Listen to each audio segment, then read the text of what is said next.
The information we're about to review and much more is contained in the Machine Operator's Manual. Located behind the seat, the manual should always be kept there for ready reference when periodic maintenance, safety, and operational questions arise. In all cases, an excavator safety manual will accompany the operator's manual. It's your responsibility as the operator to read and become familiar with both before operating the machine.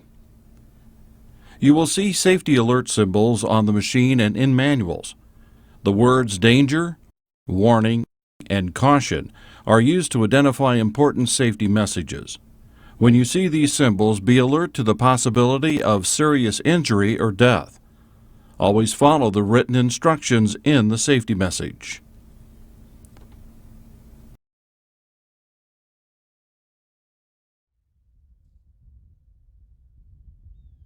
To perform the daily service checks, the machine should be parked on a level surface with the arm extended and the bucket curled and setting on the ground. Although a 290 is shown, the service points are the same or similar for the other G-Series models under 40 tons. Daily service begins on the left side of the excavator. Although not a daily service, the cab fresh air filter can be accessed for inspection and cleaning behind the door with a key.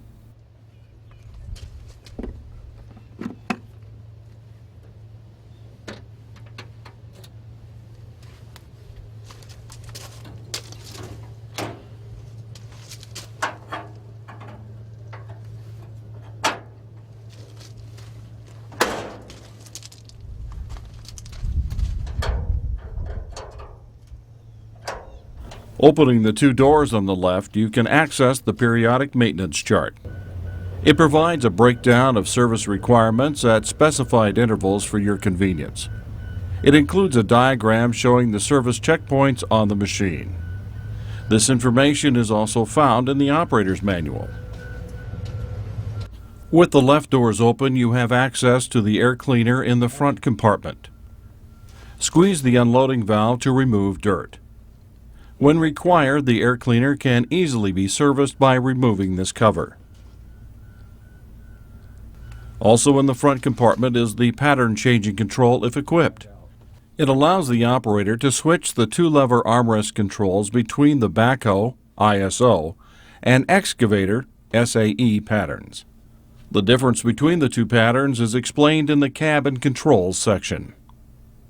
The windshield washer fluid level can be checked here and fluid added if needed. You also have access to the coolers and radiator cores. Check for debris buildup. Below are the batteries. Check them for loose connections, corrosion, and cracks.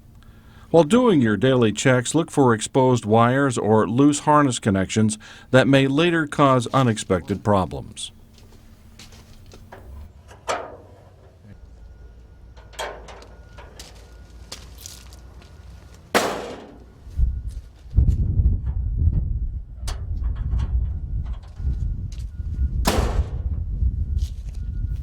As you walk around the excavator, look for damage, oil leaks, and anything else that looks out of the ordinary.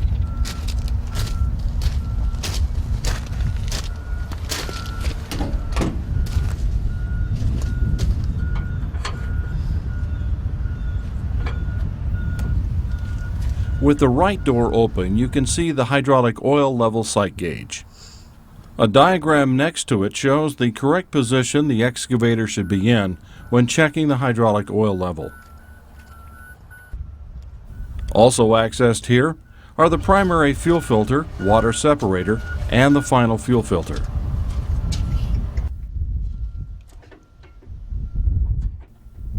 Climbing up on top of the unit, the operator can check the engine. It is important to take care when climbing on or off the unit. Use the steps and handholds that are provided, and always face the machine. It's important that you maintain at least a 3-point contact, 2 hands and a foot, or 2 feet and a hand.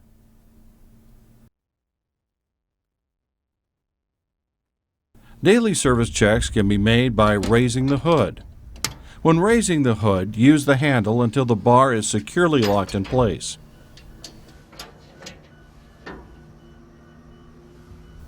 The engine oil is checked with the dipstick.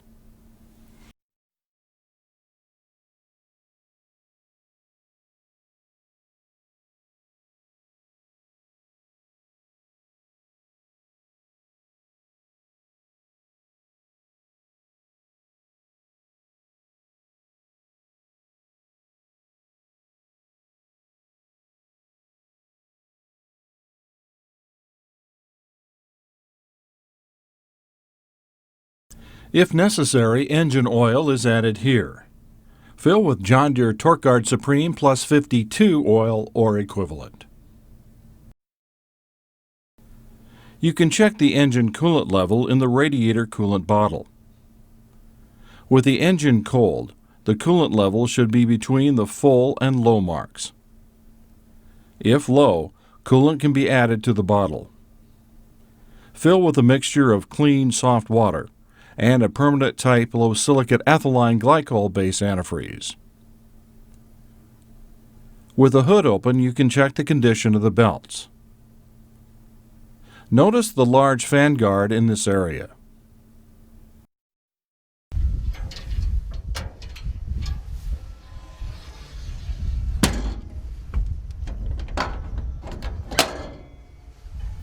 On top, you have access to the hydraulic oil fill. Also on top is the fuel fill.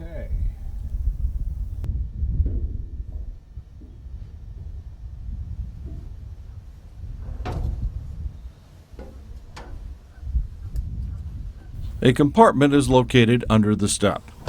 It's a handy place to store a variety of items, including a grease gun. Make sure the machine is properly lubricated and greased. A remote grease bank allows lubrication of hard-to-reach points on the boom.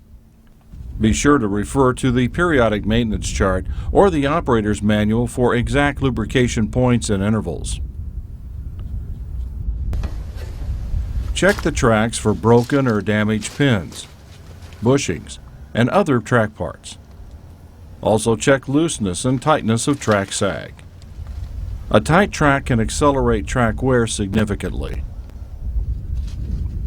The sag can be adjusted by adding or removing grease from the grease fitting in the track frame. Consult the operator's manual to obtain the proper track sag specification for each excavator and for the proper procedures to use when measuring track sag. Check for missing or loose clamps, bent hoses, lines, or hoses that may rub against each other. Check for fluid leaks. Oil splatter and puddles are signs to look for. Hydraulic system leaks must be corrected before the excavator is operated. A clean operator station goes a long way in promoting safe operation. This includes keeping things clear of the propel pedals and other controls. Being clean on the outside as well as inside can definitely have its benefits. Be sure to take a moment to clean the glass so you can see who and what are around you. This concludes the pre-start inspection and daily service of the excavator. For your convenience, a pre-start inspection checklist is printed in the operator's manual.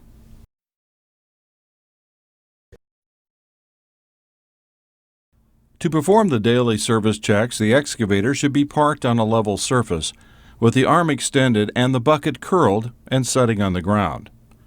Although a 470 GLC is shown, the service points are the same or similar for the 670 and 870.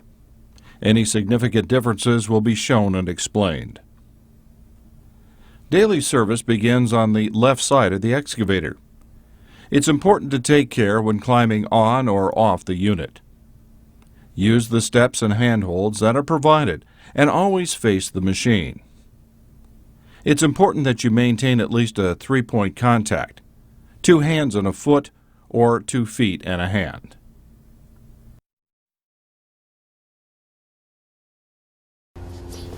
Inside the front compartment, you can view the windshield washer fluid level.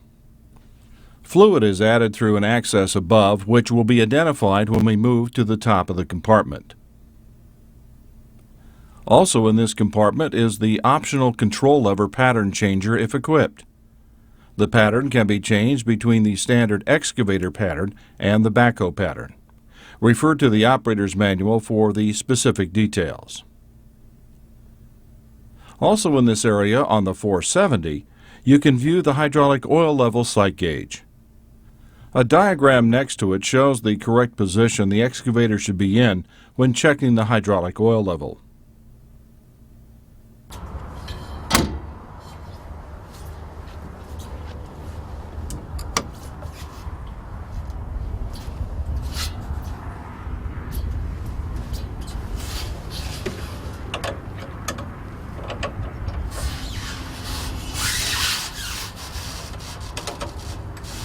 Behind the rear door on the 470, you have access to hydraulic pumps and fuel filters.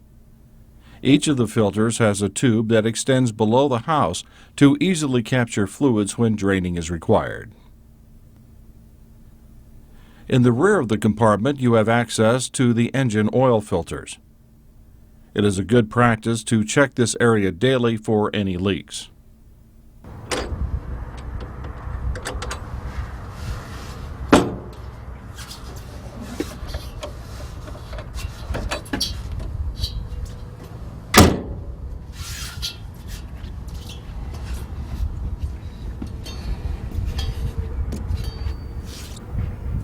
Climbing up the steps, you can see the hydraulic fill and filter access. Removing this rubber plug to the left allows access to the windshield washer fluid fill that was referred to earlier. On top, you have access to the air cleaner and engine compartment.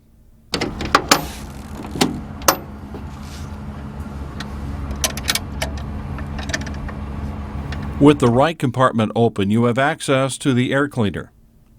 Pinching the dust unloading valve removes accumulated material.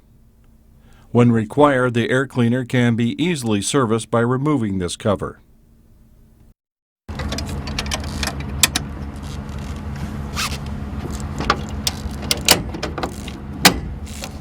Next to the air cleaner is the engine hood access. Raise the hood using the handle until the bar is securely locked in place. Through the engine access door, you can check the engine oil level.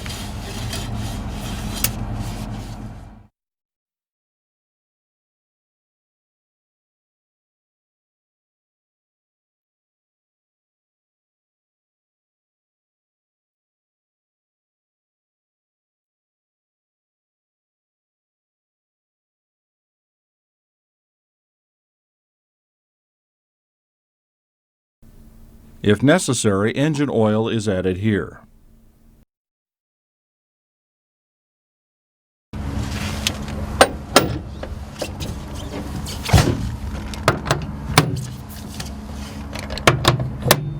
Nearby is the radiator coolant bottle. With the engine cold, the coolant level should be between the full and low marks. Note, on the 470, you can also view the level from the cab. If low, coolant can be added to the bottle. Access is gained by flipping open the metal cover. Fill with a mixture of clean, soft water and a permanent type low silicate ethylene glycol base antifreeze.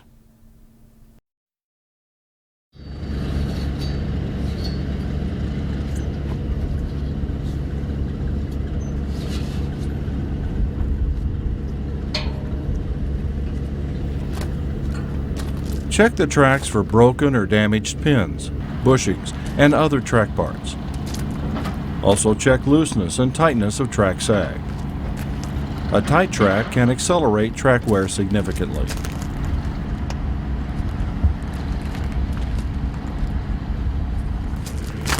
The sag can be adjusted by adding or removing grease from the grease fitting in the track frame.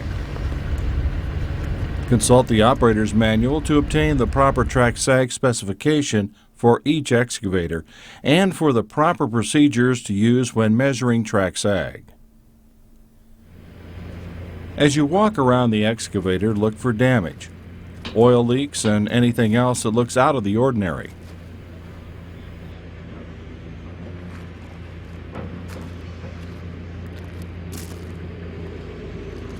Check the oil coolers and radiator cores for debris buildup.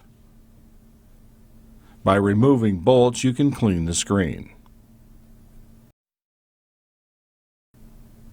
The fuel drain access is located in the bottom, just ahead of the coolers.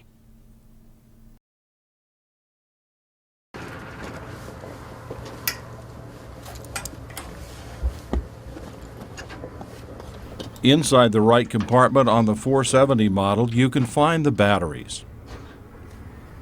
Before we move on, the 6 and 870 have a few differences in the areas we just viewed on the 470. The batteries on the larger 670 and 870 models are in the front compartment behind the cab. Check them for loose connections, corrosion, and cracks. While doing your daily checks, look for exposed wires and loose harness connections that may later cause unexpected problems. Like the 470, the windshield washer fluid bottle level on the 670 and 870 can be seen in this compartment, as well as the optional control pattern change lever if equipped.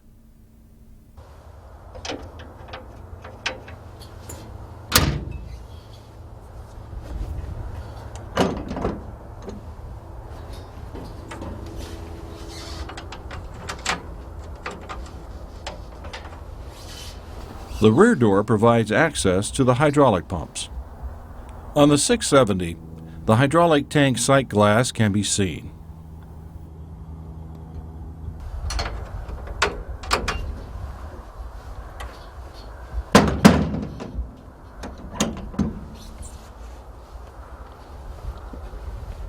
On top, the 670 is similar to the 470 in that you have access to the hydraulic tank and the windshield washer fill.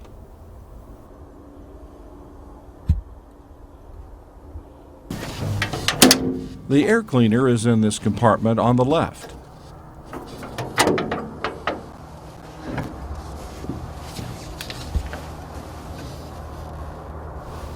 Like the 470, pinch the unloading valve to remove debris. Removing this cover allows servicing of the air filter element.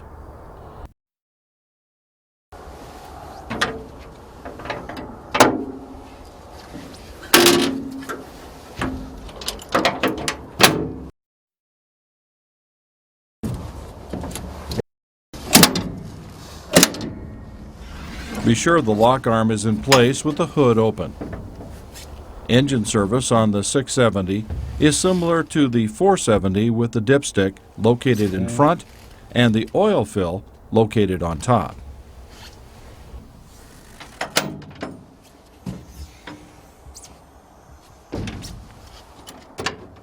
Unlike the 470 and 670, the 870 has a middle door to allow access to the engine and hydraulic area.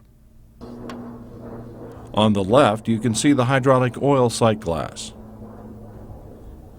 The 870 model has 2 air cleaner filters. Each has an unloading valve below the canister. Removing the covers will allow you to service the air filters.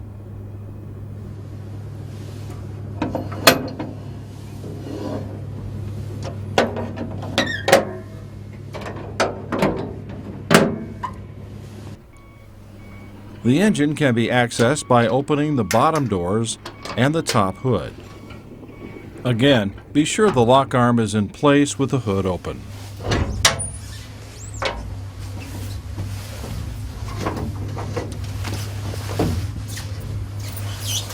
The engine dipstick and oil fill are located in the same general location as on the 470 and 670 units that we saw earlier. The fuel filters are accessed here. The engine oil filters are also accessed in this area.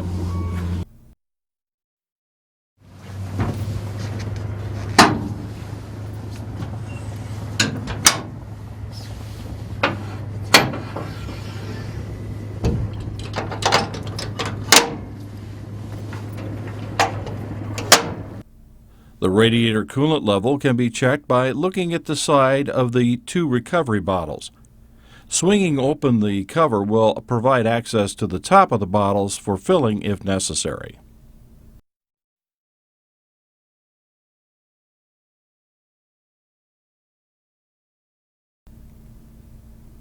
Regardless of model, the right compartment is a handy place to store a variety of items, including a grease gun. Make sure the excavator is properly lubricated and greased. A remote grease bank allows lubrication of hard-to-reach points on the boom. Be sure to refer to the operator's manual for exact lubrication points and intervals. You can easily see the fuel level through the sight tube on the side of the tank. The fuel fill is located on top. The fuel cap, as well as all compartments, can be locked with an ignition key.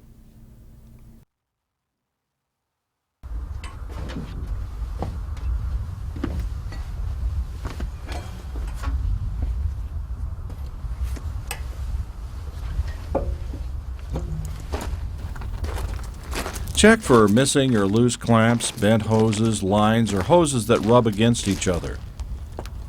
Check for fluid leaks. Oil splatter and puddles are signs to look for. Hydraulic system leaks must be corrected before the excavator is operated. Notice the openness in this area allows for easier cleaning when necessary.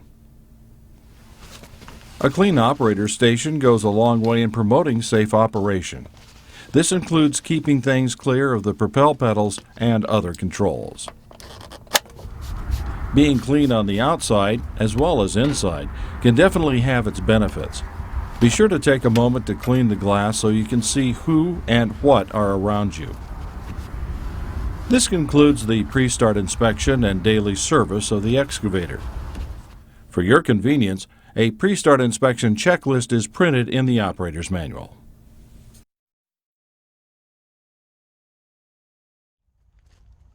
Wide skid-resistant steps help prevent slipping while getting in or out of the operator station. Handholds are large and strategically placed for easy grasp for entry and exit.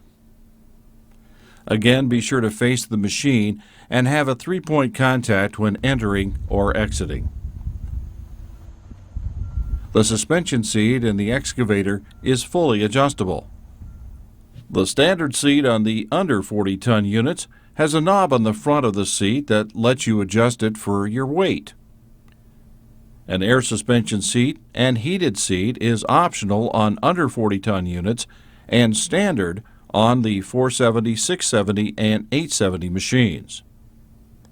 With the key switch on, pushing the button in the front of the seat will raise the seat height. Pulling the button out will lower the seat.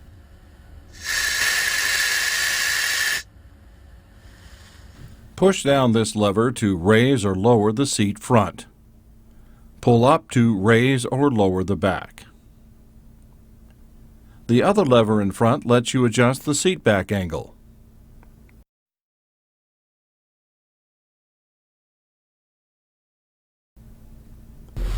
Pressing the squeeze ball will increase the firmness of the seat lumbar. Pushing the button next to the ball will release air to reduce the firmness. This lever lets you adjust the seat in relation to the pilot controllers. Once that is set, you can slide the seat and control levers together to adjust for leg length.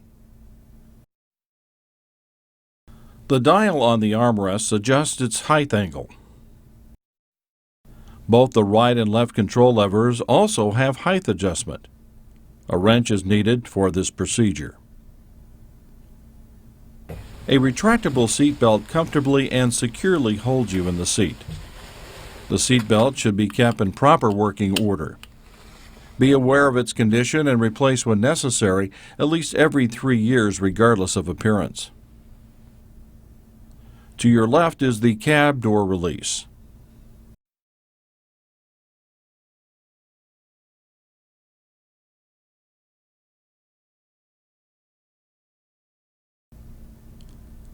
Also to the left is the pilot control shutoff lever.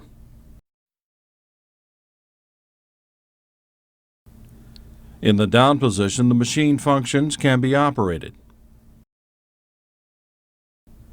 In the up or rearward position, the two hand control levers and the propel pedals are deactivated to prevent inadvertent operation of the machine if the controls are accidentally moved.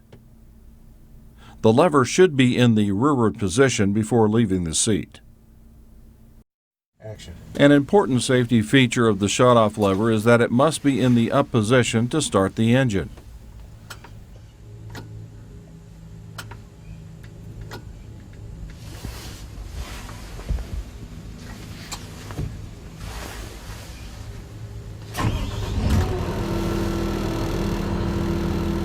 And On top of the left control lever is the horn button.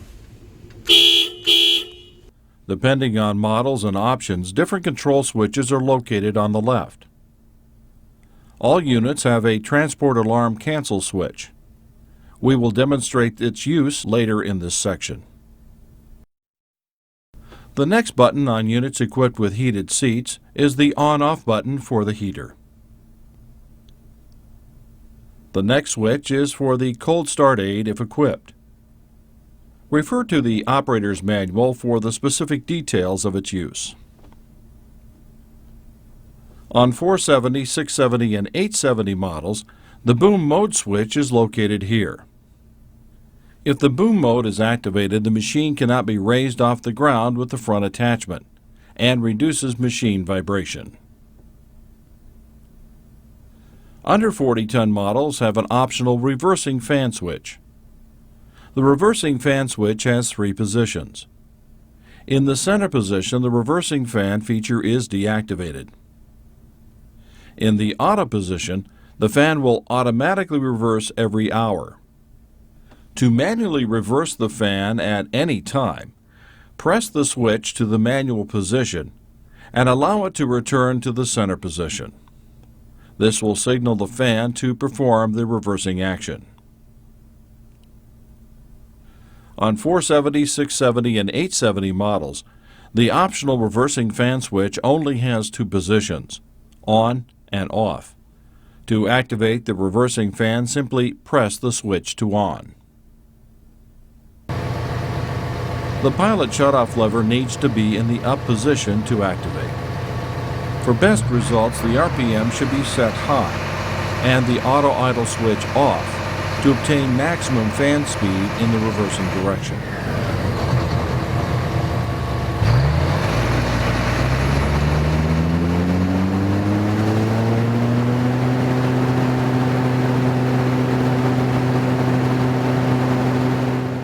The counterweight removal or install switch is located on the left console if the machine is equipped with this option. Refer to the operator's manual for details of its use. All models use two levers to control boom, arm, bucket, and swing functions. The Excavator is shipped from the factory with the standard Excavator control pattern. The left control lever operates arm and swing functions. The right control lever operates boom and bucket. An optional pattern changer is available, so the pattern can be changed to the one used on most backhoes. The left control lever operates boom and swing, and the right lever operates arm and bucket. Regardless of the pattern used, be sure you have the proper decal showing the control pattern for each controller. On top of the right controller is the power boost button. Pushing and holding this button increases power to the hydraulics for up to 8 seconds. This feature is useful in situations where a short burst of extra power is needed, such as digging through a tough spot. After 8 seconds, re-pushing the button will give you another 8 seconds of power boost. The other two buttons on top of the right controller are for auxiliary hydraulic control if equipped. These buttons become functional with a switch on the right console. The left button activates exhaust filter part cleaning. The far right switch is used for Service Advisor remote updates on units under 40 tons. Refer to the operator's manual for details. In front of these is the main switch panel and monitor. We'll split the screen to show both the monitor and the switch panel to show how they interact. Starting at the bottom left is the keypad. This is used when a password is required to start the engine. It is also used for selecting programmed radio stations. The key switch is located here. We will turn the switch to on to view the monitor. The default monitor setting displays a variety of machine information, including 2 gauges that show engine coolant temperature and fuel level. Refer to the operator's manual for details of the different information displayed, some of which we will demonstrate in this video. To the left of the key switch is the windshield wiper washer control. Notice that the switch position is displayed in the monitor. It has 5 positions: off, slow intermittent, medium intermittent,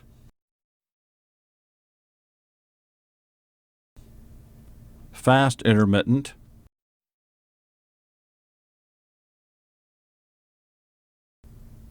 and constant on.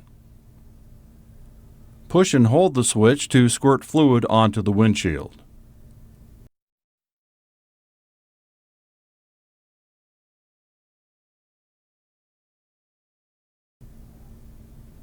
To the right is the power mode button. Pressing the button will change the engine speed modes, which you can see at the top of the monitor screen. It is now in the ECO for economy. This mode improves fuel efficiency and reduces the noise level with a small difference in engine speed.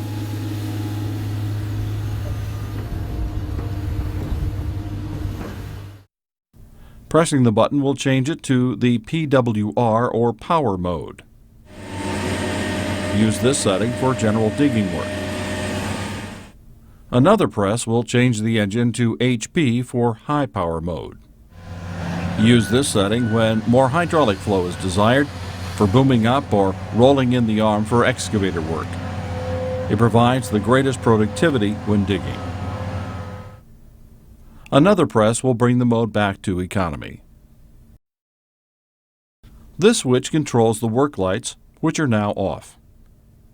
Turning the knob to the first position will illuminate the switch panel and turn on the drive light on base machines.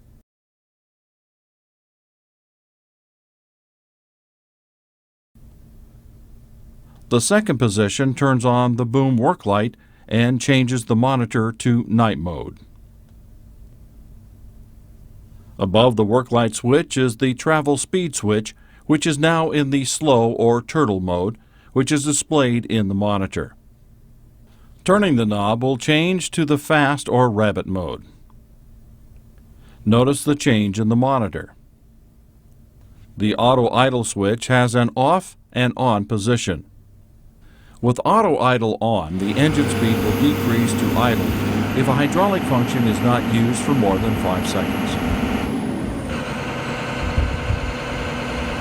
Upon using a hydraulic function, the engine will return to the preset higher speed that the RPM dial indicates. AI is displayed on the monitor when auto idle is enabled. The RPM dial is located above the auto idle knob. It allows the operator to adjust the engine speed.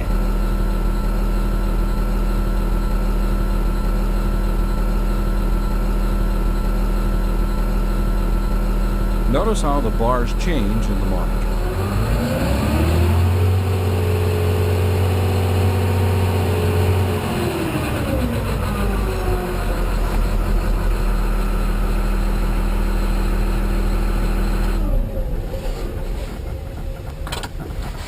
After turning off the engine and turning the key switch to on, notice that the check engine and battery icons are displayed.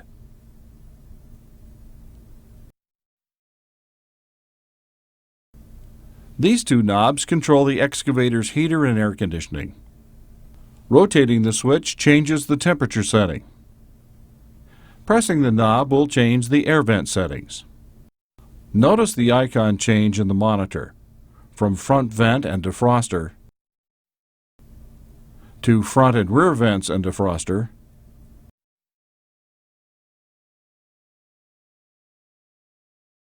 to front, rear, and foot vents and defroster,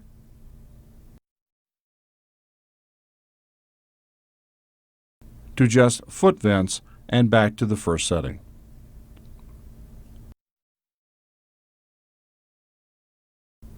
The blower switch can be turned to increase or decrease fan speed.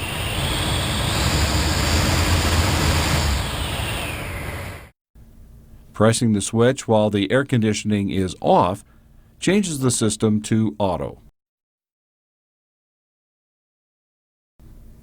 In this mode, the temperature knob can be rotated to select a specific temperature setting in the cab.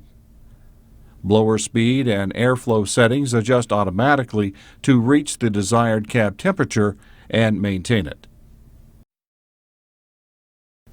If the blower switch is pressed with the air conditioning on, it will turn off the air conditioning. We will demonstrate how to turn on the air conditioning in a moment.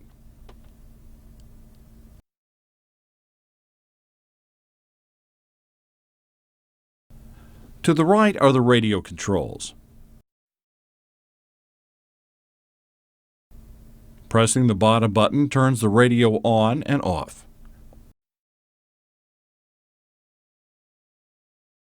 Rotating the knob controls the volume. Every time I come, that's why I keep coming back. Pressing the top knob toggles between AM and FM radio bands.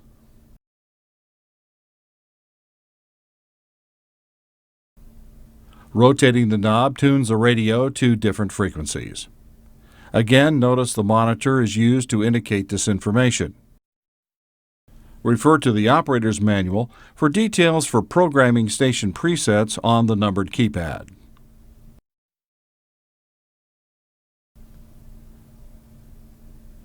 The large knob is the monitor dial. Press the dial to go from the default screen to the main menu screen. Rotate the dial to highlight the desired menu function on the monitor. Press the dial to select the desired screen information or to confirm the desired action. In this example, to turn on the air conditioner.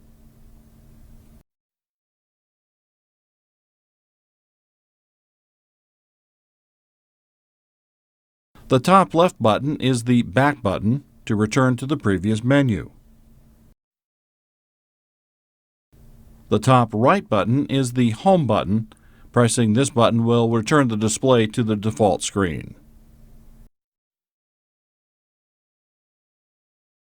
A useful feature of the G-Series is the ability to automatically shut down the engine after a specific time of inactivity. In certain geographic areas, governmental agencies require auto shutdown. To set the time and enable the feature, go to the Settings menu,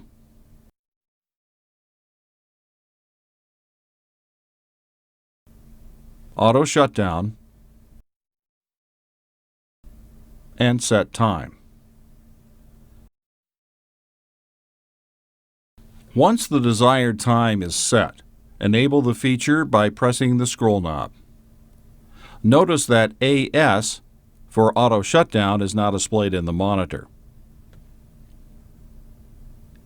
If the excavator is equipped with a rear camera, it can be constantly displayed in the lower part of the monitor. Go to the Settings menu, scroll to Rear View Camera Monitor, and press Enable.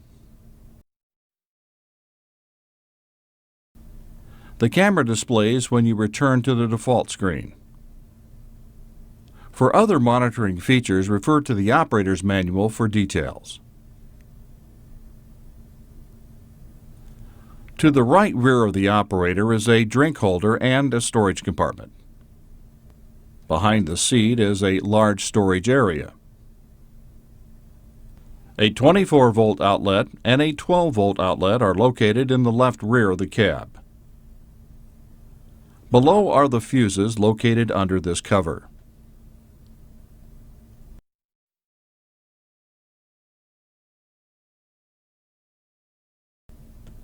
Above on the left is a red safety hammer. This tool can be used to break out cab glass in an emergency situation when the cab door, front window, or top hatch cannot be opened. A dome light is located in the headliner.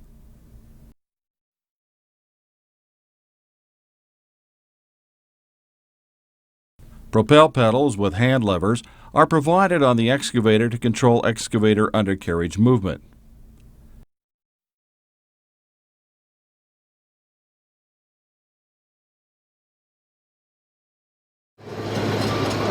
The hand levers are used for precise control when working in crowded areas. The pedals are used in most other applications. With the propel motors to the rear of the unit, pushing down on the front of both pedals will move the excavator forward. Anytime you operate the propel function, the travel alarm will sound. After traveling for 10 seconds or more, you may turn off the alarm by pushing the button we saw earlier on the left console. Pressing down on the rear of both propel pedals will reverse the travel. Notice that the travel alarm is sounding again. The travel alarm switch will reset every time motion is stopped. To make a left turn, push down on the front of the right pedal farther than the left.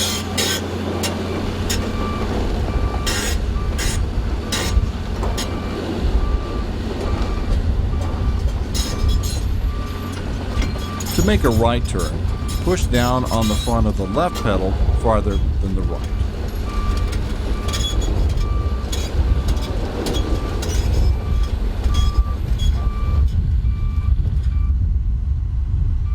Pressing down on the front of one pedal and on the back of the other pedal will cause the excavator to make a counter-rotating spot turn.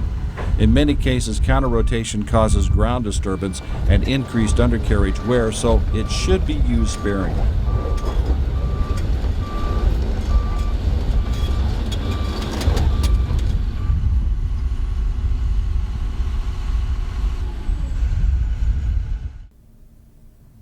Plenty of glass area on John Deere excavators provides excellent visibility.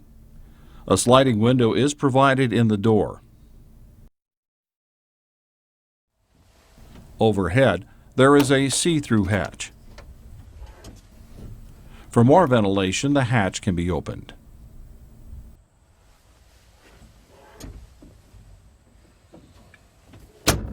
An automotive-style sunshade can be used if the operator desires. The upper pane of the front window can be rolled up and stored in the cab headliner.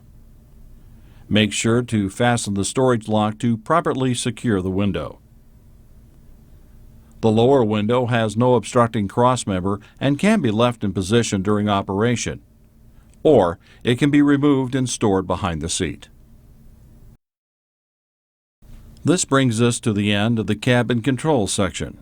It's recommended you review the operator's manual to become more familiar with the machine controls and features before operating.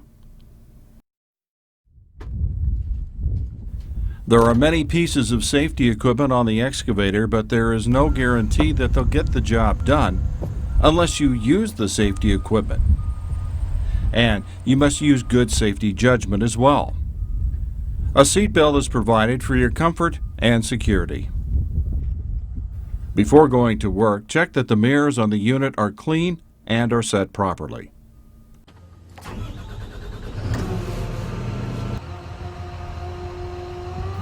Make a quick check of the controls. Be sure that the control levers are operating properly.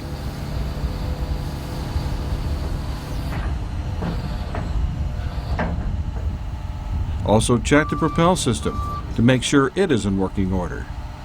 It's better to take a moment now than to find out at a critical moment when it's too late to avoid an accident. As the operator, you have the primary responsibility for the actions of the excavator. Always think about what you have to do before you do it. Never stop thinking about what is the safe thing to do, not only for yourself, but for the people around you. This brings up another important point.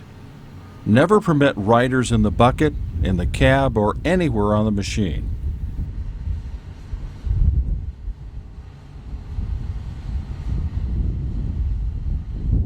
The excavator has only one seat, and that is for you, the operator. Carrying riders is an extremely dangerous practice. Another safe practice is to never attempt to operate the excavator unless you are in the seat. Operating from any other position constitutes a safety hazard. Reduce speed when traveling over rough terrain or when working in congested areas. In all conditions, carry the bucket or attachment low to the ground for good visibility and machine stability. When moving the machine around the job site, select a route that is flat as possible. Steer the machine as straight as possible, making small, gradual changes in direction.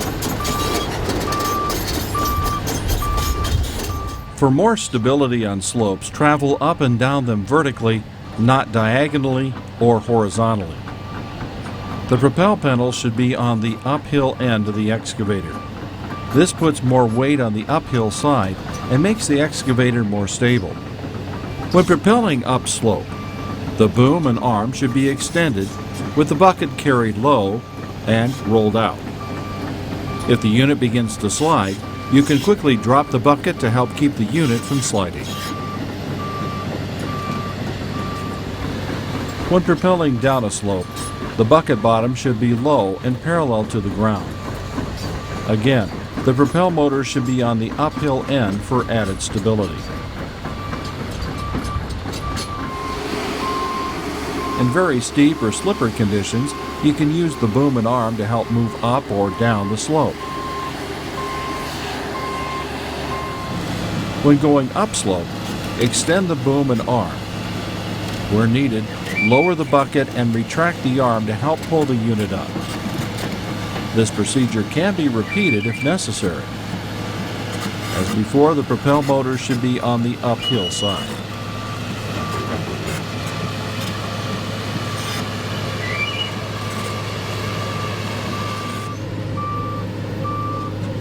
To move the excavator down a hill or off an embankment, position the bucket with the flat surface resting on the ground.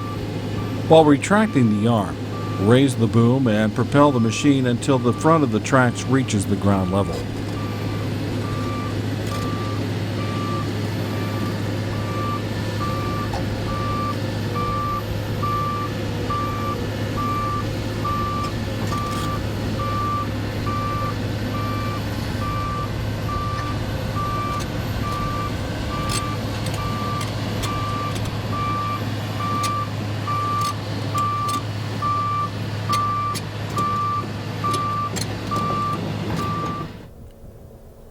Before you dig, be sure to call the utility services in the area to have the job site marked for underground lines or structures. In most areas, there's a free or low-cost one-call locator service. It's better to take a little time before the project begins to know what you may encounter.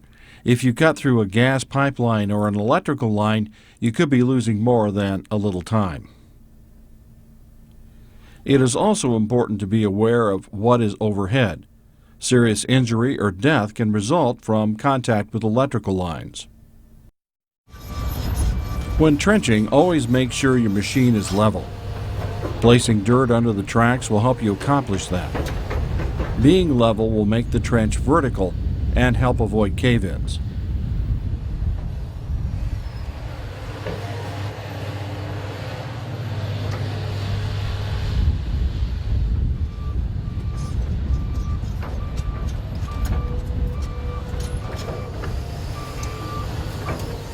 Also, for better stability, work with the propel motors to the rear of the machine. Another way to prevent cave-ins is to dump spoil piles as far away from the excavation as possible. The deeper the excavation or looser the material, the farther the spoil pile should be placed from the excavation. And whenever possible, place spoil piles for convenient backfilling or truck loading. When working on a slope, level the machine by digging a shelf, often referred to as a bench cut.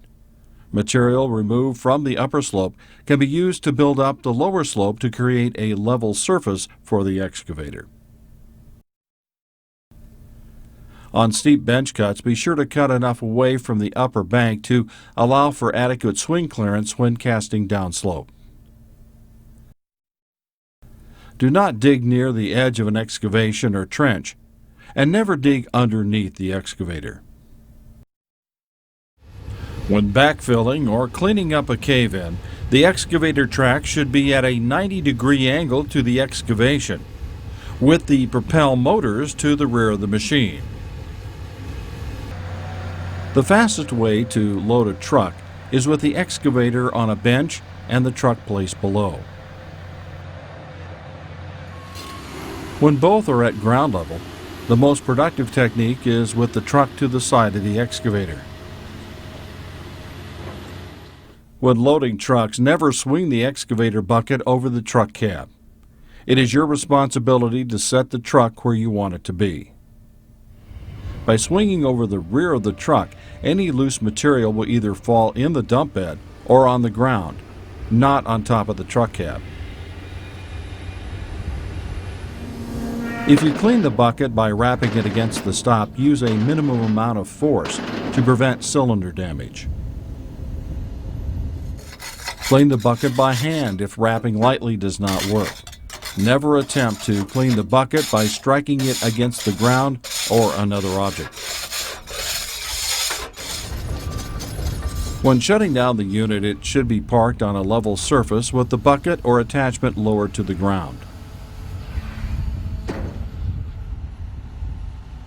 Turn off the auto idle switch and run the engine at half throttle without load for a couple of minutes to help cool down the turbocharger. Set the RPM to low idle before shutting off the engine with the key switch. If you're shutting down for the day, it's a good idea to close up the unit. If you haven't already, move the pilot shutoff lever rearward before exiting the machine. Don't forget to lock up the cab. You never know who might drop by.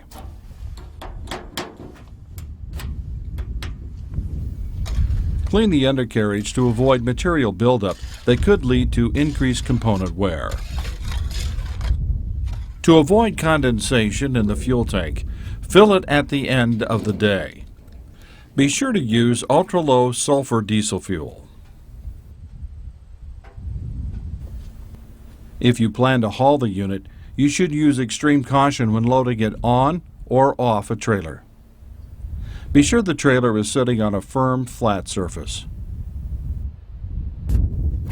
The bed should be clean of debris. Use chalk blocks against the trailer wheels to help prevent the trailer from moving.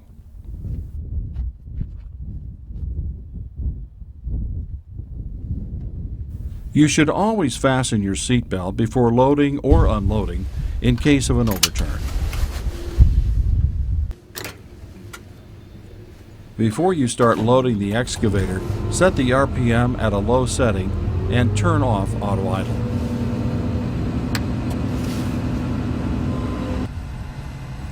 It is recommended that you have a spotter to help line up the excavator. Drive the machine onto the trailer slowly with the boom and arm at a 90-degree angle. As you begin to drive onto the trailer, position the bucket with a flat surface nearly resting on the trailer.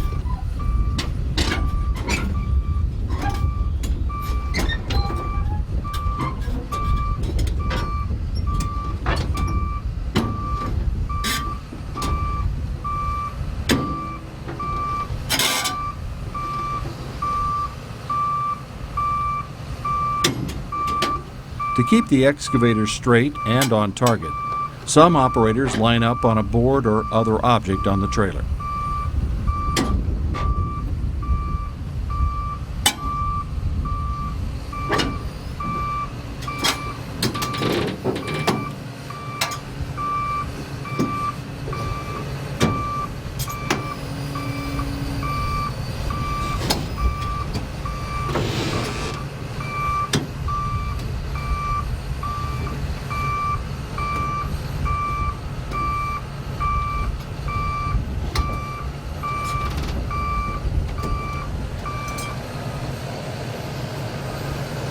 Once on the trailer, the boom and arm should be tucked into the travel position.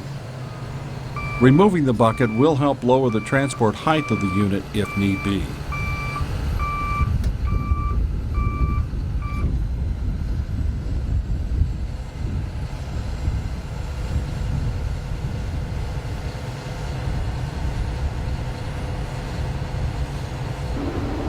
Before you leave the machine, shut off the hydraulics and close up the cab.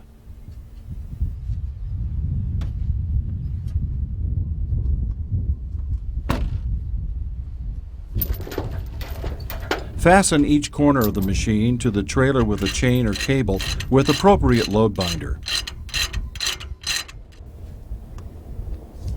Before you haul the machine, be sure of its overhead height to the ground. It's better to know your limitations beforehand rather than learning the hard way after you hit something. Also be sure to banner and flag the load in accordance with governmental road regulations.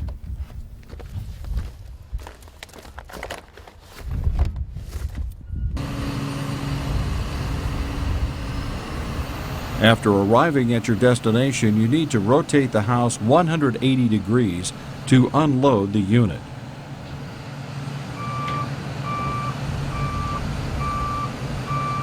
Slowly move the machine over the end of the trailer onto the ramp with the flat surface of the bucket on the ground and the boom and arm at a 90-degree angle. Remember, the bucket should be on the ground before the machine tips forward.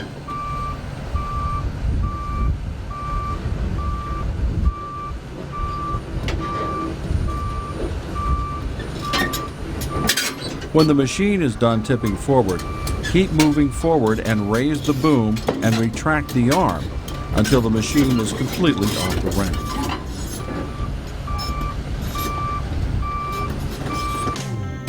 As we've seen, the excavator is equipped with many safety features and systems, but it's up to you, the operator, to use them. You have to think about every move you make before you make it. It doesn't matter how much experience you have. It only takes one mistake to make the difference in your life and in the lives of others. Statistics show that of all the accidents reported, over 90% of the operators hurt or killed were listed as experienced. Accidents don't always happen to the other guy. That other guy could be you.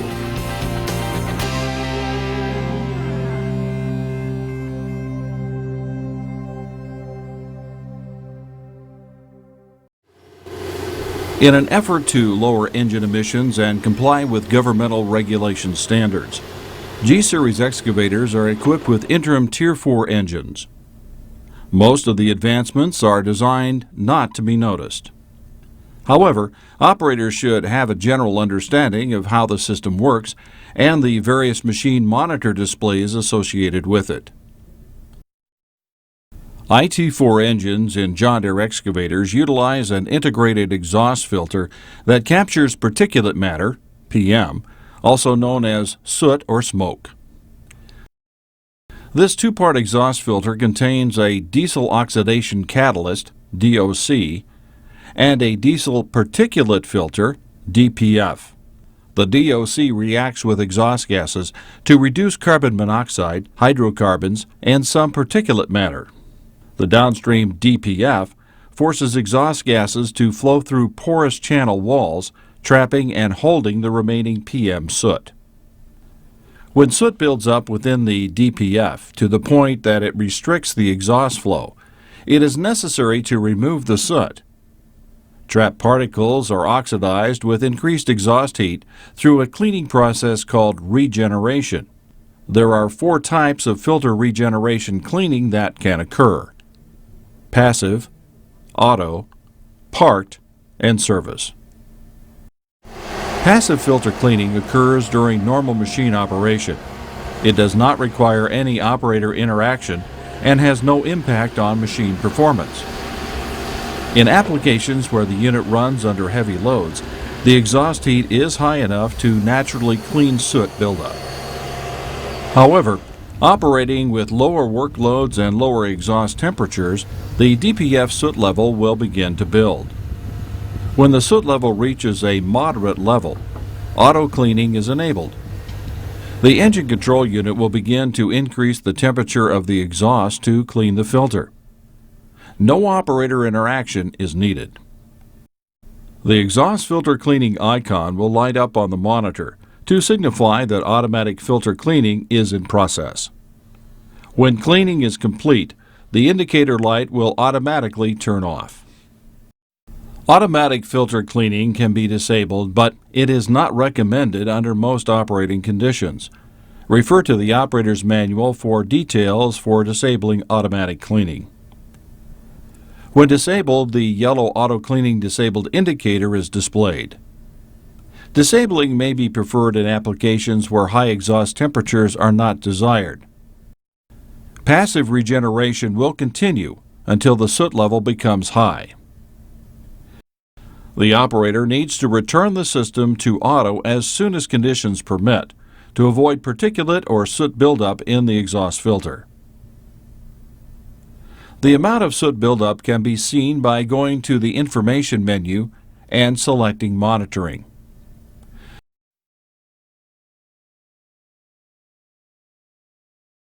That screen shows the engine RPM and amount of soot buildup in the filter.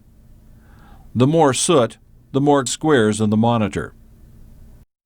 In this case, there are no squares showing in the monitor, just placeholders.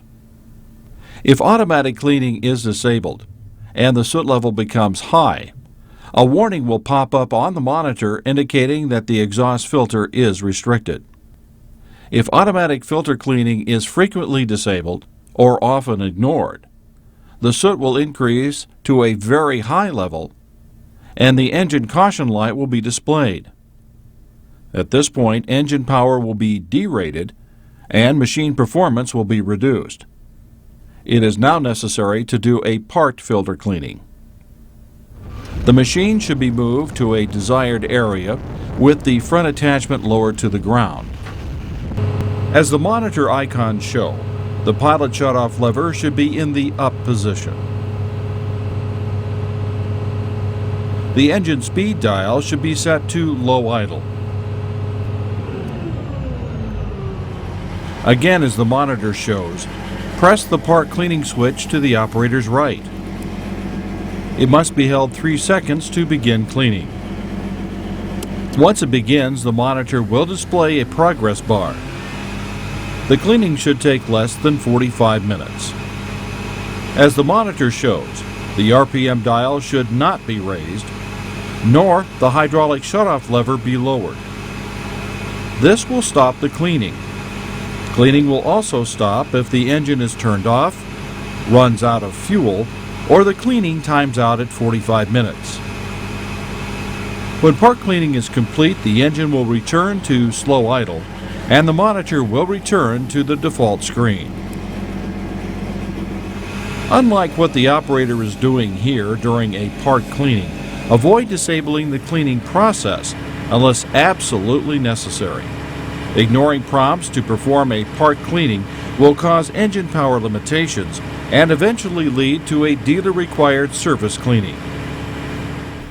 If the soot level reaches the service level, the exhaust filter indicator will become red and the stop indicator will be displayed. The engine should be stopped as soon as possible. Remember that the soot level should rarely reach very high or service levels.